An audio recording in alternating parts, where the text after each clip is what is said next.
자, 오늘 우리 함께 봉독한 말씀 통해서 묵은 땅을 기경하라는 제목으로 함께 은혜를 나누겠습니다. 자, 꼭 코로나 시대만이 아니라 우리는 질병 가득한 세상을 살면서 몸도 아프지만 마음의 병들어 아파하는 이들이 참 많은 세상을 살고 있습니다. 어디 세상만 그런가요? 교회도 마찬가지예요. 교회 안에 성도들을 신방하다 보면 이런 이유 저런 문제들 때문에 마음 아파하는 성도들이 참 많이 있어요. 여러분, 몸의 질병이야 그 증상을 빨리 파악하면 약을 쓰거나 수술하거나 치료가 용이할 수 있는데 이 마음의 질병은 잘 발견되지가 않아요. 어떤 마음의 병은 감기처럼 그 한 주간 정도 앓다가 사라지는 것도 있지만 제때 발견되지 않고 그게 해묵어서 마음의 장애가 되어질 정도로 굳어져 버리는 마음의 질병도 있어요. 그래서 우리가 그 마음의 병을 치료하는 것이 매우 중요한데, 자, 저는 어떤 의미에서 죄라고 하는 것 역시도 마음의 질병으로도 말할 수 있겠습니다. 물론 죄를 질병이라고 말하는 데는 약간의 어려움은 있어요. 왜냐하면 죄가 질병이면 나한테는 아무런 책임이 없다 이렇게 말할 수도 있는데 그건 아니죠. 근데 이 죄가 질병이라고 하는 이유는 그 상태가 우리의 삶에 건강하고 행복한 삶을 막고 그렇지 않도록 작동한다는 차원에서는 그 결과와 상태가 바로 죄 역시도 마음의 질병과도 같은 것이라고 할 수 있는 것이죠. 자, 그래서 여러분, 육체의 질병, 이 마음의 질병도 빨리 발견하여 치료하여 회복되듯이 죄라고 하는 문제도 발견되고 회개해서 하나님의 용서받음으로 회복되어야 하는 줄 믿습니다. 그래서 우리 성도의 삶은 부지런히 내 안에 어떤 죄의 쓴뿌리가 있는가, 이게 그냥 방치되고 있지는 않은가 하는 걸 잘 살펴보아야 한다는 거죠.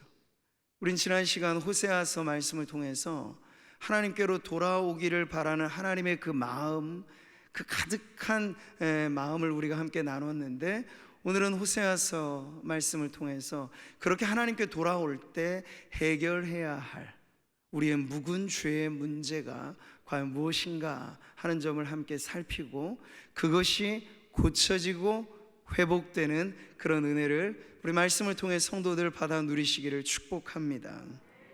여러분, 호세아서는 12권의 소선지서의 제일 첫 번째 책으로서 그 모든 소선지서들을 대표하는 격이기도 한데, 이 책 안에 남다른 하나님의 사랑이 있어요. 불붙는 하나님의 사랑이 이 책 안에 담겨져 있습니다. 한 구절을 읽어보면요, 내 마음이 내 속에서 돌이켜 나의 긍휼이 온전히 불붙듯 하도다. 아멘. 여기서 하나님의 마음을 그대로 드러내 주신 거예요. 자, 이 똑같은 구절을 우리 어린아이들이 즐겨보는 쉬운 성경이라는 번역으로 보면 이렇습니다. 너 때문에 내 마음이 뛰고 너를 불쌍히 여기는 마음이 불붙는 듯 하구나. 아멘. 이게 하나님의 마음이에요. 불타는 사랑. 근데 그 사랑이 누구를 향하고 있습니까? 여기 너라고 지칭되어지는 사람 누굴까요? 호세아서 안에서 먼저 살펴보면 처음부터 등장하는 음란한 여인이 있습니다. 고멜이라고 하는, 호세아에게 장가들고 음란한 자식을 거두어 드리라고 이로써 하나님의 사랑이 이와 같다는 걸 보여주시는 대상이 고멜인데요, 이 여인의 이름의 뜻이 마지막 끝 이라는 뜻이에요. 그러니까 이 여인은 정말 갈 때까지 간 인생인 것입니다. 근데 고멜을 통해서 우리가 알게 되는 건 우리도 별로 다르지 않다는 것. 죄인의 삶이라는 건 언제나 막장의 인생이에요. 더 갈 곳 없는, 하나님 아니면 안 되는, 하나님께 돌아오지 않으면 살 길이 없는, 근데 그런 인생들에게 나타내는 하나님의 사랑은 불타오르는 사랑이라고 말씀하시죠. 근데 우리 편에서 한번 생각해 보실까요? 우리에게 자격이 있습니까? 요건이, 조건이 있습니까? 당당하게 하나님 나 사랑하셔야 돼요, 나 사랑받아야 마땅해요, 그렇게 말할 수 없어요. 왜? 우리는 죄인이기 때문에. 거룩하신 하나님의 사랑을 받게 우리는 너무나 부족합니다. 그럼에도 불구하고 우리에게 향한 하나님의 사랑이기 때문에 이 사랑은 세상 천지 어디에서도 발견할 수 없는 사랑이에요. 로마서를 여러분 보시면 우리가 아직 죄인 되었을 때 그리스도께서 우리를 위하여 죽으심으로 하나님께서 우리에게 대한 자기의 사랑을 확증하셨느니라. 아멘. 하나님의 이 사랑, 오늘도 우리에게 말씀을 통해서 들려질 때 하나님은 이 사랑으로 우리를 부르시는 줄 믿습니다. 죄 있는 자들아 이리로 오라. 주 예수 앞에 오라. 간절히 오라고 부르시는 거예요. 여호와의 말씀에 너희는 이제라도 금식하고 울며 애통하고 마음을 다하여 내게로 돌아오라 하셨나니. 아멘. 이 말씀을 듣는 성도님들이 이게 나에게 들려주시는 말씀이구나, 지금이구나, 지금이 주님께로 돌아올 때구나, 여전히 나를 향하여 불타는 사랑을 말씀하시는 주님 앞에 내가 지금 나아가야지 하는 그런 거룩한 결단이 오늘 여러분 모두에게 있기를 축복합니다. 자, 이렇게 우리가 하나님께로 돌아갈 때 그래서 가장 시급하고도 중요한 문제는 다른 데 있지 않아요? 마음의 변화에 있습니다. 어떤 변화라고요? 마음의 변화. 네. 자, 오늘 본문도 마음의 변화를 촉구하는 말씀이죠. 다시 보시면 너희가 자기를 위하여 공의를 심고 인애를 거두라. 너희 묵은 땅을 기경하라. 아멘. 우리 농사를 지으신 분들은 잘 아는 사실, 그리고 예로부터 전해지는 이런 말이 있죠. 농사꾼은 죽을 때도 종자를 베고 죽는다. 이게 종자 씨는 생명같이 소중하다는 걸 알기 때문에 그래요. 씨는 아주 작은 것인데 이게 뿌려져서 발아되고 자라면 거기서 엄청난 열매를 거두잖아요. 씨는 미래의 희망입니다. 근데 농부는 씨뿐만 아니라 또 중요하게 다루는 게 있어요. 그 씨가 뿌려지는 밭. 이 밭이 어떠하느냐에 따라서 씨의 운명이 정해지기 때문에 농부에게 가장 중요한 두 가지를 말한다면 씨와 밭이라고 할 수 있겠죠. 씨앗이 저절로 싹을 틔우지 않아요. 어떤 밭에 뿌려지고 어떤 농부의 수고를 받느냐에 따라서 씨앗의 운명은 결정되는 거예요. 파종하고 때가 되어 거두는 이 추수의 모든 농작에 그래서 밭이란 매우 중요한 것이죠. 오늘 본문도 오늘 말씀이 농사의 비유를 들어서 우리들에게 메시지를 전해주는 거예요. 한 번 더 같이 보실까요? 너희가 자기를 위하여 공의를 심고 인애를 거두라. 너희 묵은 땅을 기경하라. 아멘. 공이라고 하는 씨를 뿌려서 사랑의 열매를 거두라는 거예요. 근데 그 모든 것이 파종과 추수의 공간이 어디냐? 밭인데 그 밭의 상태가 지금 묵은 땅이라는 데가 문제가 있어요. 그래서 이 묵은 땅이 해결되어야 공의를 심어 인애의 결실을 거둘 수 있다고 말씀하고 있는 거죠. 여러분, 묵은 땅, 이건 뭔가요? 그냥 놀리는 땅이죠. 쟁기질 되지 않아서 어찌 보면 땅의 형태는 있고 면적은 있지만 그 죽어있는 땅이라고도 할 수 있겠어요. 그래서 묵은 땅은 반드시 기경되어야 됩니다. 쟁기질을 하고 갈아엎어서 땅이 아주 비옥하도록 만들어져야만 거기에 무언가 추수할 것을 기대할 수 있는 거죠. 근데 여러분, 오늘 본문의 말씀이 그냥 맨 땅을 향한 말씀이 아니라는 건 아실 거예요. 바로 이 묵은 땅에 비유되는 건 인간의 마음, 저와 여러분의 마음이 지금 어떠한지를 살펴보라고 말씀을 하시는 거죠. 자, 이와 같은 예를 우리는 신약 성경의 예수님의 천국 비유에서, 특별히 씨 뿌리는 농부의 비유에서 살펴볼 수 있습니다. 공간복음 전체에서 중요하게 다루고 있는 이 비유는 천국이 이러하다라는 가르침을 주시는 비유인데, 여기서 씨와 밭이 아주 중요해요. 근데 씨는 분명한 의미가 이렇게 전달되죠. 이 비유는 이러하니라. 씨는 하나님의 말씀이요. 아멘. 씨에는 문제가 없다는 거예요. 하나님의 말씀이 어디 문제가 있습니까? 생명의 말씀에는 아무런 문제가 없어요. 그런데 이 비유의 강조점은 그 씨의 문제가 아니라 그게 뿌려지는 마음의 밭이 어떠한지에 따라서 결과가 전혀 다르게 나온다는 걸 보여주고 있는 거예요. 요즘 젊은이들은 다시 옛날에 이 MBTI니 이런 성격 유형 검사가 다시 인기가 있어서 누군가 처음 만날 때 나의 성격은 이러합니다, 나는 이런 유형입니다 라고 하는 걸 이런 심리 자가검사표에 맞춰서 이야기도 하고, 낯선 누군가를 만날 때 서로 나랑 성격이 비슷하네, 유형이 비슷하네 하는 걸 파악하면서도 이런 지표를 쓰기도 합니다. 근데 예수님의 이 비유는요, 복잡하지 않아. 16가지 성격 유형을 이렇게 말하는 것도 아니야. 딱 4가지로 인간의 마음은 분류가 될 수 있다고 말씀을 하세요. 오늘 여러분의 마음밭이 어떠한지를 이 분류에 맞춰서 한번 점검해 보시라는 거죠. 예수님께서는 인간의 마음이 밭과 같다면 4가지 상태에 있을 것이라 말씀하시는데, 첫 번째는 길가요, 두 번째는 흙이 얕은 돌밭이요, 세 번째는 가시떨기요, 네 번째가 옥토라고 말씀을 하십니다. 여러분, 길가, 이 길가는요, 씨를 아무리 뿌려도 거기선 변화를 기대할 수 없어요. 흙이 얕은 돌밭, 거긴 일순간 변화는 있지만 뿌리 내리기가 어려운 곳이기 때문에 역시 조금 자라다 죽어버려요. 가시떨기, 이 가시떨기 잡초 같은 것들은 악한 기운이 있어서 이 모든 것 에너지를 뽑아내죠. 그래서 형태는 자라는 것 같은데 나중에 수확할 때 보면 아무런 열매가 맺어지지 않아요. 이게 바로 길가요, 돌밭이요, 가시떨기와 같은 밭이라고 말씀하죠. 그래서 예수님께서 마지막 하나, 좋은 땅, 옥토에 뿌려진 씨앗, 그 씨앗에는 30배 아니 60배 아니 100배의 엄청난 수확을 거둘 수 있다, 이렇게 말씀을 하시는 겁니다. 자, 농부가 씨와 함께 밭을 중요하게 다루듯이 하나님께서도 오늘 예수님의 이 비유와 호세아의 말씀을 통해서 인간의 내면, 우리의 마음밭이 너무나 중요하다는 걸 또 강조하시는 거예요.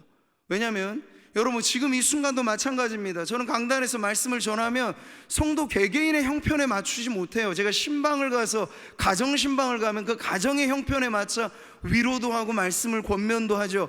그러나 공예배 현장엔 맞춤식으로 말씀을 전하는 게 아니라 교회 모두에게 선포되는 말씀이에요. 근데 이 말씀이 한 말씀으로 전해지는데 듣는 수많은 성도들에게 이게 각각 다 내게 주시는 말씀으로 들려지는 거죠. 근데 어떤 차이가 벌어집니까? 말씀은 동일하지만 성도들의 마음밭이 어떠하느냐에 따라서 말씀 이후의 결과는, 어떤 성도들은 똑같은 말씀을 듣고 기뻐하면서 하나님 어떻게 나에게 이런 은혜로운 말씀을 주십니까? 하는데 똑같은 말씀을 듣는데도 미동조차 안 하고 아무런 변화도 없는 성도들도 있다는 건 예수님의 말씀이 꼭 맞다는 거죠. 말씀의 씨앗은 동일하나 뿌려지는 마음밭의 차이에 따라서 결과가 판이해질 수 있다는 거예요. 그러니 우리는 말씀을 듣는 자리에 나올 때, 다음 주에 우리가 말씀 집회와 같은 이런 특별한 집회를 앞두고 있을 때 뭘 관리하라는 얘기예요? 우리의 마음을 관리하라는 거예요. 우리의 마음밭을 잘 준비해야만 말씀의 씨앗이 하나라도 뿌려지면 거기서 엄청난 열매가 거두어질 수 있다는 얘기죠. 여러분, 이 농작의 비유가 정확한 거예요. 근데 밭이라고 하는 게 저절로 기경되냐고요? 저절로 좋아지냐고요? 자연 상태는, 아직 농작되지 않는, 개간되지 않는 자연 상태는 황무지가 되기 쉽습니다. 그래서 농부는 부지런히 땀을 흘려서 열심히 땅을 가꾸는 일을 하는 것이죠. 이와 마찬가지로 우리의 마음의 상태도 여러분 가만히 내버려 두시면 좋아질까요? 물론 태어날 때부터 천성적으로 좀 남보다 착하고 순하고 온유하고 이런 성격과 기질의 차이는 있어요. 그러나 하나님 보시기엔 매한가지예요. 여러분, 성경이 가르쳐주는 죄라고 하는 문제는 도덕 윤리를 떠나 하나님 앞에서의 태도인데, 태어날 때부터 아멘 할렐루야 하고 태어나는 아이 보셨습니까? 왜 아이들은 태어나면서, 물론 그 산도를 지나서 태어나니까 아이도 죽을 맛을 겪으며 출산되는 거예요. 그것 때문에도 그렇지만 죄 많은 세상, 이 죄인이 태어났습니다, 신고식을 응애 울면서 태어나는 거예요. 그러니까 우리는 아이들을 보면서 티 없이 맑고 귀하다는 것을 물론 보지만, 너는 예수님을 믿어야 살 수 있어, 너 살아가는 동안 예수 믿고 구원받기를 바란다, 이런 마음 역시도 아기를 보는 우리의 마음이기도 한 거예요. 그럼 여러분, 자연 상태 인간의 마음은 헝클어져 있습니다. 가만히 내버려 보세요. 잡초는 물을 안 줘도 자랍니다. 화초는 관심을 가져야 키워지고요.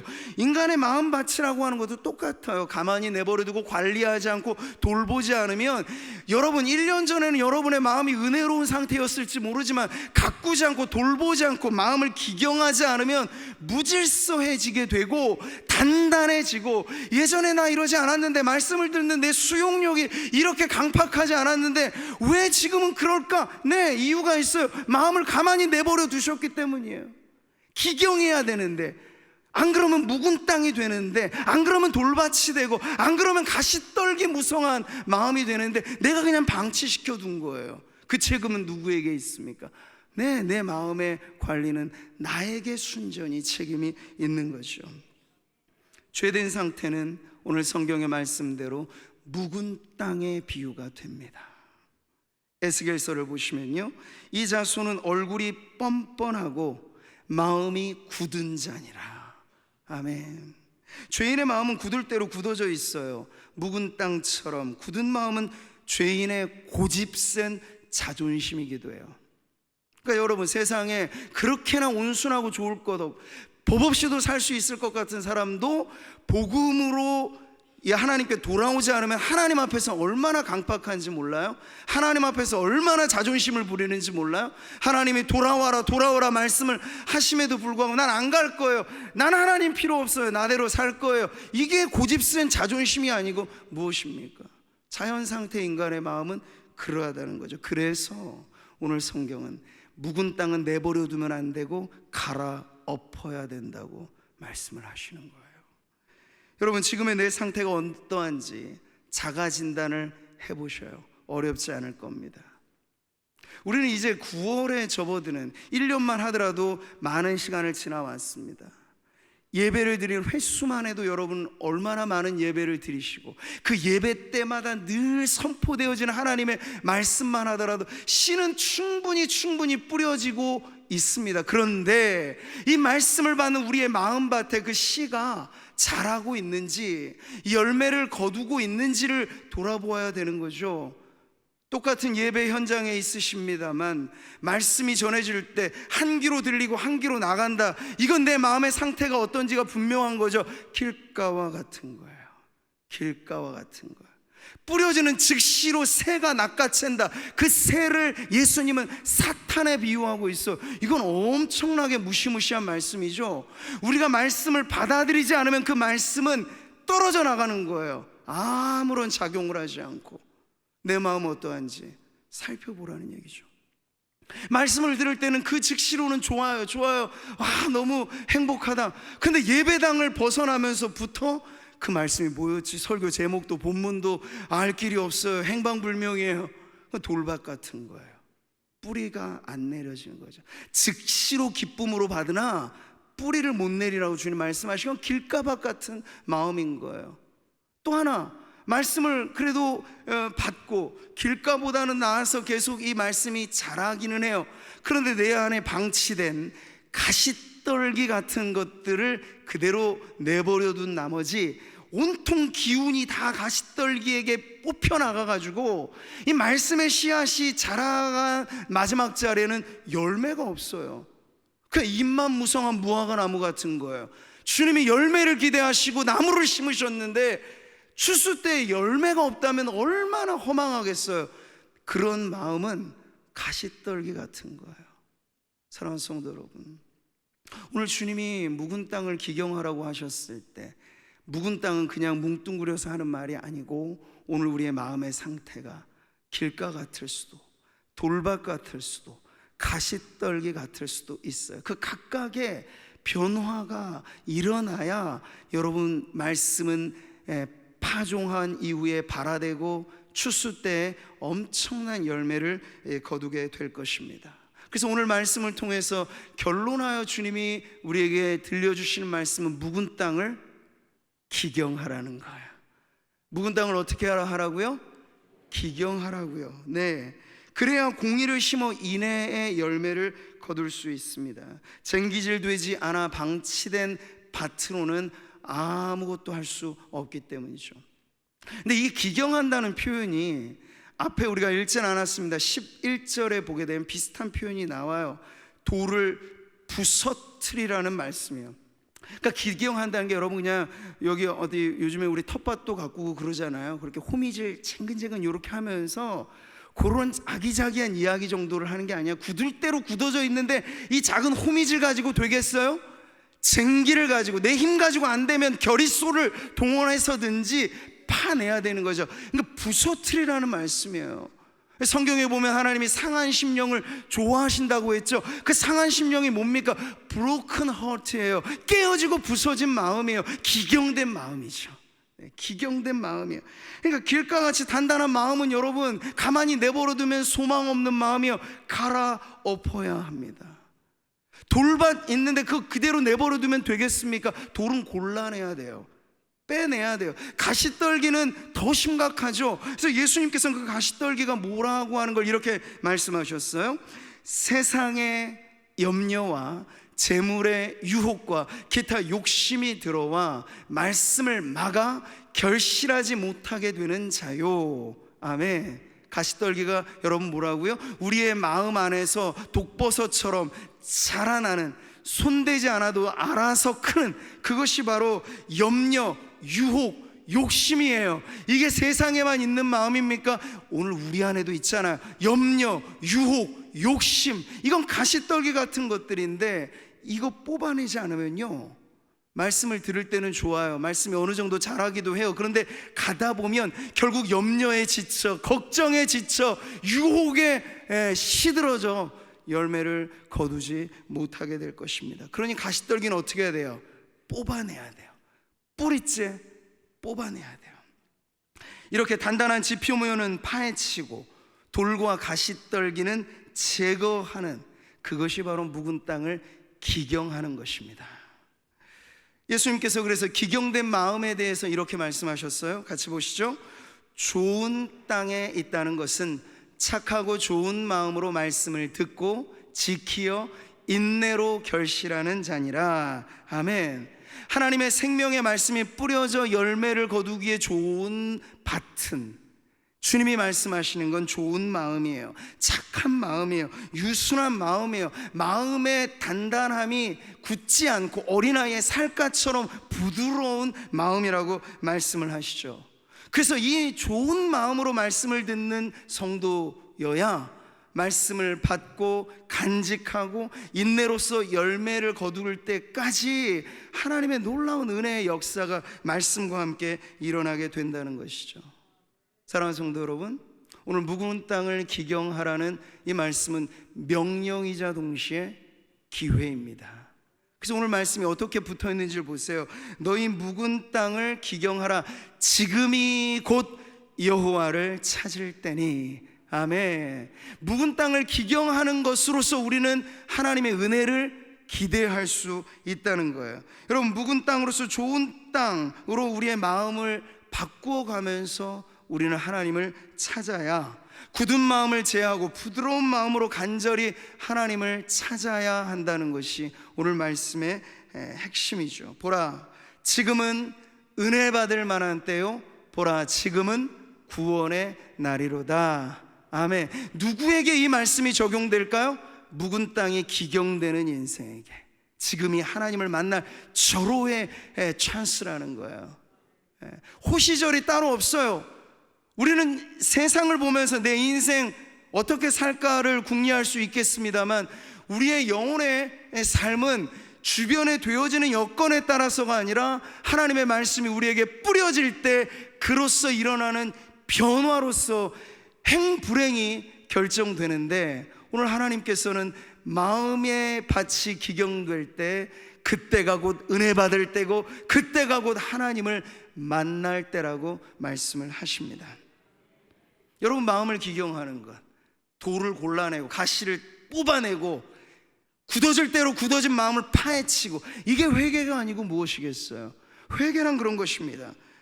회개하지 않았을 때 상태를 여러분 생각해 보면, 그때에 대하여 호세아는 이렇게 말씀합니다.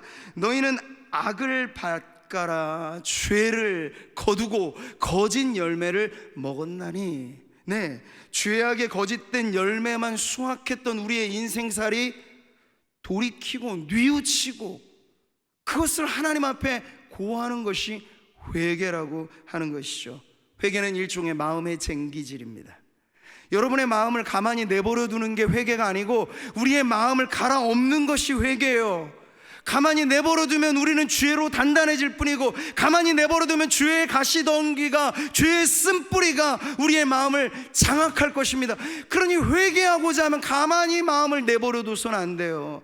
말씀의 거울 앞에 나를 비추어 봐서 그 투명하게 비추어지는 내 마음의 상태를 볼 때마다 한 주간 새 내 마음에 돌이 이렇게나 많이 들어와 버렸네. 한 주간 새 내가 돌보지 않은 채 이 세상에 걱정, 유혹, 염려가 이렇게나 많이 자라나 있네.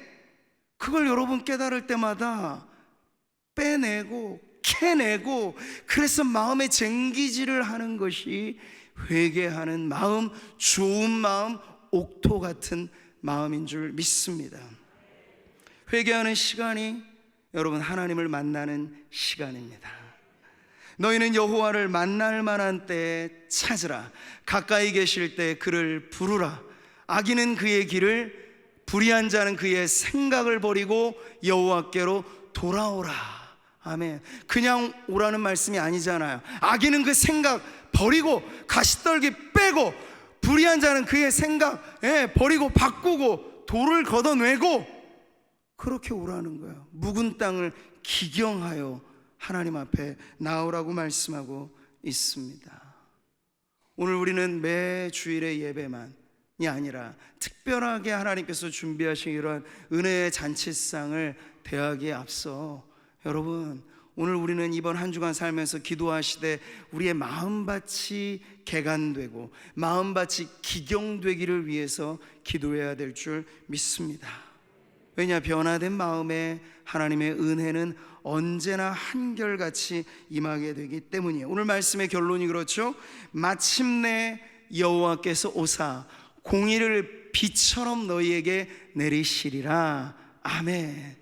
여러분, 요즘에 기후 자체가 깨어진 이 상태에서 기상예보는 예측이 참 어려워요. 비 안 올 것 같은데 갑자기 국지성 막 게릴라성 호우가 오기도 하고, 비가 간절히 필요한데 쩍쩍 땅이 마를 정도로 비가 안 오기도 하고, 기상예보는 정말 어렵습니다. 그런데 여러분 아세요? 은혜의 예보는 어렵지 않아요. 은혜는 한결같은 것이고, 하나님은 워낙에 은혜로우신 분이고, 근데 그 은혜로우신 하나님을 만나는 자리는 정해져 있어요.